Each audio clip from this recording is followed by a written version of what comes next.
Hi అండి, welcome back to Harivillu channel. ఈరోజు మంచి మష్రూమ్ మసాలా కర్రీ చేసేసుకుందాము.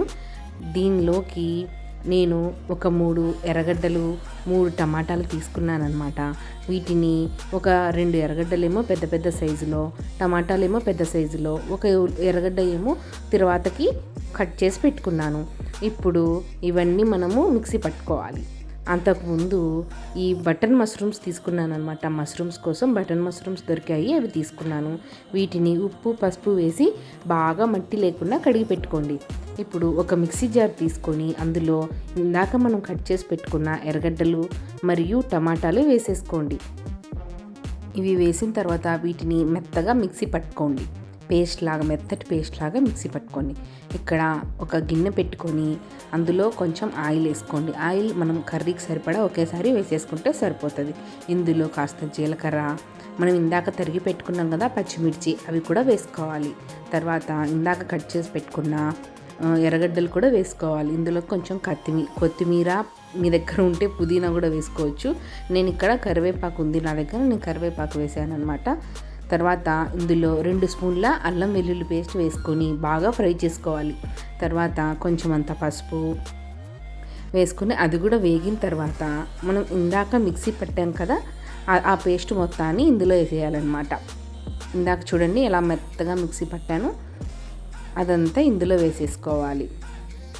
మష్రూమ్ మసాలాకి ఎక్కువ మసాలాలు వేయకూడదండి, ఇలా చేసుకుంటేనే చాలా టేస్టీగా ఉంటుందన్నమాట. చాలా ఈజీగా ఫాస్ట్గా అయిపోతుంది. ఇది కంగారు పడాల్సిన అవసరం కూడా, ఆ మసాలాలు వేయాలి ఈ మసాలాలు వేయాలి. ఇందులో ఒక 2 స్పూన్ల కారం పొడి కూడా వేసాను నేను. తర్వాత స్పెషల్ ఇంగ్రీడియంట్ అండి ఇది, టమోటా కెచప్. మీ ఇంట్లో టమోటా సాస్ ఉన్నా వేసుకోవచ్చు.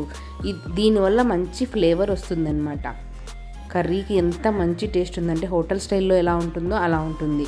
తర్వాత 2 స్పూన్ల ధనియాల పొడి కూడా వేసి ఇదంతా బాగా వేయించుకోవాలి. ఆ నూనె అంతా పైకి తేలుతుంది కదా, అంతవరకు బాగా వేయించుకోవాలి. తర్వాత ఇందులో కొంచెం చికెన్ మసాలా కూడా వేస్తున్నాను నేను ఫ్లేవర్ కోసము. ఈ చికెన్ మసాలాలు ఇవి కొంచెం పిల్లలు బాగా తింటారు కదా ఇలాంటివన్నీ, అందుకని కొంచెం చికెన్ మసాలా వేసి 1 స్పూన్ వేసుకోండి సరిపోతుంది. టేస్ట్ చాలా బాగుంటుంది అనమాట. ఇదంతా బాగా మగ్గాలండి. ఎలా అంటే పైకి ఆయిల్ వస్తుంది కదా, అంతసేపు చూడండి ఎంత రెడ్గా వచ్చిందో, అంతసేపు బాగా మగ్గించుకోవాలన్నమాట. తర్వాత ఇందులో మనం ఇందాక కడిగి కట్ చేసి పెట్టుకున్న మష్రూమ్స్ ఉన్నాయి కదా, బటన్ మష్రూమ్స్, అవన్నీ వేసేసుకొని ఎప్పుడైనా మష్రూమ్స్ కర్రీలో వాటర్ అస్సలు పోయకూడదండి. ఆ తప్పు ఎవరు చెయ్యొద్దు. వాటర్ పోస్తే కర్రీ పాడైపోతుంది. ఎందుకంటే మష్రూమ్లో వాటర్ కంటెంట్ ఎక్కువగా ఉంటుంది కాబట్టి మనం ఇలా వేయగానే అలా వాటర్ మొత్తం వచ్చేస్తుంది అనమాట. కాస్తంత ఉప్పు కూడా వేసుకోండి, కర్రీకి సరిపడా. నేను ఒకేసారి వేసేసాను అనమాట.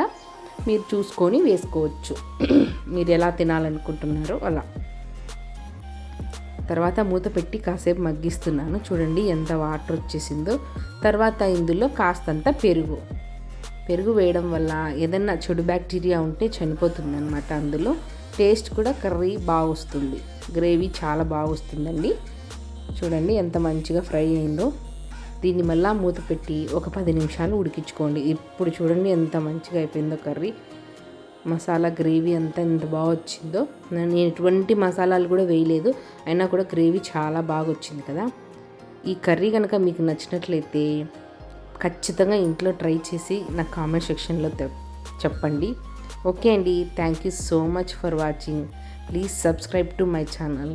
Thank you.